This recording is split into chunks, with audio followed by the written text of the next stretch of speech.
Hello everyone! For today's video, i-share ko po sa inyo kung paano magluto ng stir fry snow fish with beef. Wow! Ang una natin gagawin is i-marinate muna natin yung beef na binili ko sa palengke na 100 HKD. Dapat overnight ito siya i-marinate bago gamitin. Wow! Bumili po ako ng beef sa palengke 100 HKD. Pina-slice ko na ito sa nagbibenta ng karne. After ko nahugasan ng karne, mag-marinate na tayo. 1 whole egg, 2 tablespoon of light soy sauce, then haluin ng mabuti. Wow! Then lagyan ng 1/4 cup of water. Mix ulit. Wow! Then lagyan ng sugar, 1.5 teaspoon. Mix. Then lagyan ng konting white pepper. Maglagay tayo dito ng 1 teaspoon of baking soda.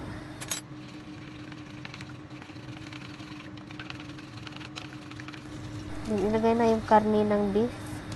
Haluin ng mabuti para ma-mix well yung mga ingredients.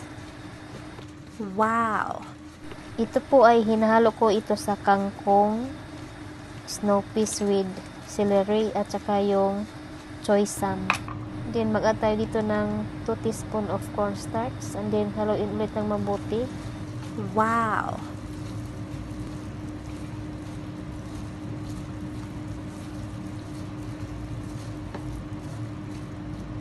Then lagyan ito ng mantika. Mix ulit. Wow! Then ilagay ito sa ref overnight. After ma-refrigerate overnight, kung konti lang ang gagamitin mo nito, ilagay mo ito sa freezer para hindi masira yung karne. And then i-defrost mo lang kinamabagahan kapag gamitin mo sa gabi. Ganito lang portion ang gagamitin ko sa beef. Then, i-fry ko siya 1 by 1. Mabilis lang ang pag-fry nito. Tapos ko na fry yung beef. Ito yung snow fish na panghalo natin sa beef. Tapos ko na ito nalinisan at nahugasan. Wow! Then, celery. Panghalo din natin to sa beef.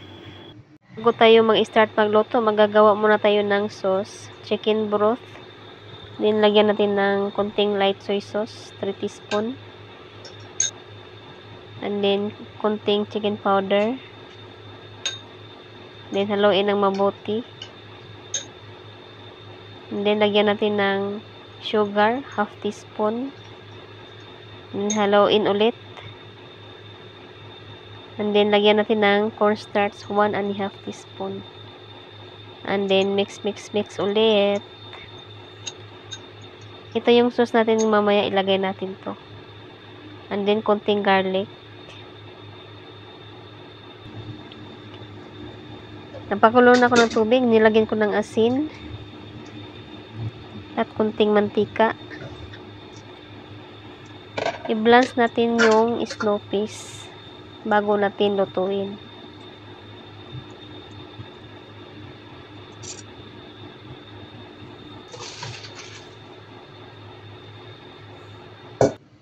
Start na tayo magluto, guys. Lagyan natin ng mantika.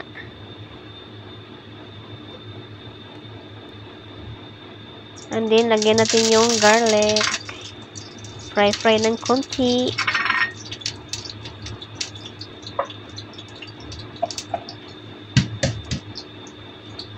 And then, ilagay yung snow fish. Wow!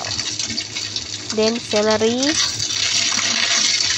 Fry lang ito ng mabilisan, guys. Then, ilagay yung beef na fry natin kanina. Luto lang ito ng mabilisan, guys.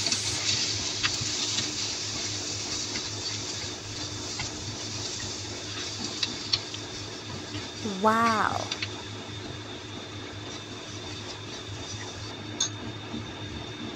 Then, ilagay na natin yung sauce na ginawa natin kanina. Ganyan lang ang pagluto. Mabilis na ang pagluto nito. Simple lang pero masarap. Wow!